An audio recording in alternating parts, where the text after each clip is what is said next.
ہماری کافی زندگی گزر گئی ہے. جب یہ لوگ جوان ہوں گے جو ان امپلائیبل ہیں تو آپ کے بچے بھی جوان ہو رہے ہوں گے. ذرا صرف یہ سوچ لیں کہ کس قسم کا معاشرہ ہم رہ رہے ہوں گے.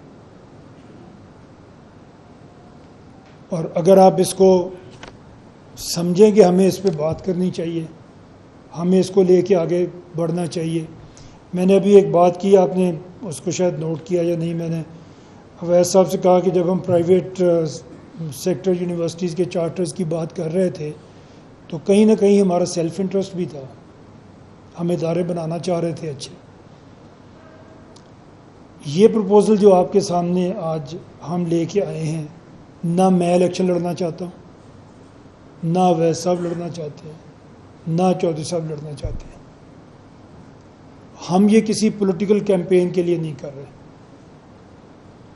پچھلی دفعہ ایک سوال ہوا جی آپ کو کس نے کہا ہے یہ تو اسٹیبلشمنٹ نے کہا ہوگا. میں نے کہا جی بالکل ٹھیک ہے, آپ کے دل میں اگر ایک بات آئی ہے تو ہمارا معاشرہ ایسا بن گیا ہے کہ میں جہاں پہ قسم بھی کھاؤں گا آپ کہیں گے نہیں یہ تو ویسے ایم ایم آر ہے, تو آپ سمجھیں گے چلو مجھے کسی نے کہا ہے. آپ یہ دیکھیں ٹھیک کہا ہے یا غلط کہا ہے.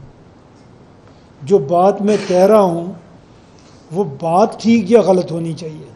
کون کہہ رہا ہے, کیوں کہہ رہا ہے, یہ ریلیونٹ ہو جاتی ہے. آپ ایک پرپوزل ہے, آپ اسے بالکل 100% میرٹ پہ دیکھیں, اس کے اوپر پڑھیں, نیٹ پہ بہت سی چیزیں اویلیبل ہیں, آپ پڑھیں اس کو, آپ سمجھیں اس کو, اور آپ اپنی اپنی جگہ پہ اس پہ بات کریں.